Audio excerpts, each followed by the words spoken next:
বৃহস্পতিবার মেরা মাটি মেরা দেশ কর্মসূচিকে সামনে রেখে নয় বনমালীপুর মণ্ডলের এক কর্মসূচির আয়োজন করা হয়।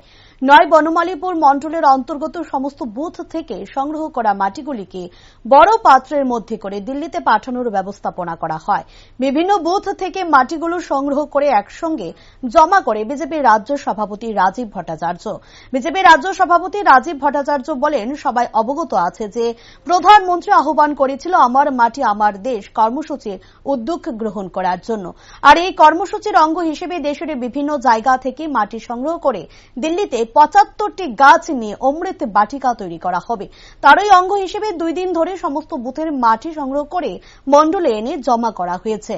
তারপর সেই মাটি মণ্ডল থেকে জেলা স্তরে পৌঁছানো হবে। 15ই সেপ্টেম্বর 10টি জেলা থেকে অমৃত কলস রাজ্য অফিসে আসবে এবং পরবর্তী সময় তা দিল্লির উদ্দেশ্যে পাঠানো হবে বলে জানান তিনি।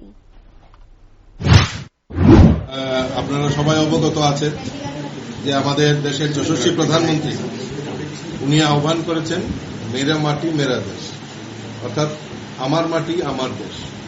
আমরা আমাদের দেশের যশস্বী প্রধানমন্ত্রী নরেন্দ্র মোদীজি আহ্বান করেছেন যে আমাদের দিল্লিতে কর্তব্য পথ যেটা হয়েছে সেখানে একটি অমৃত বাটিকা নির্মাণ করা হবে।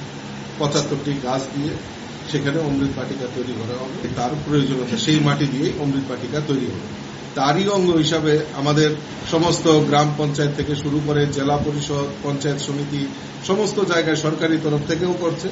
আমরা পার্টির তরফ থেকে আমরা সিদ্ধান্ত নিয়েছি যে আমরা প্রত্যেক বুথ থেকে আমরা এই মাটি প্রত্যেকের বাড়ি থেকে মাটি কালেকশন করব এবং আজকে সেটা আমাদের সমস্ত 2 দিনে আমাদের সমস্ত বুথের কার্যকর্তারা মিলে বাড়ি বাড়ি মাটি সংগ্রহ করে সেটা মণ্ডলে জমা হয়েছে এবং সেই মাটি মণ্ডল থেকে আগামী দিন জেলাতে যাবে, আজকেই জেলাতে যাবে। আর 15 তারিখ প্রত্যেকটা আমাদের সাংগঠনিক জেলা 10টা থেকে আমাদের এই কলস অমৃত কলস আমাদের স্টেট অফিসে আসবে এবং পরবর্তীতে সেটা আমরা দিল্লিতে সেই অমৃত বাটিকা যেখানে নির্মাণ করবে সে তার জন্য আমরা এই মাটি সেখানে পাঠিয়ে দেব।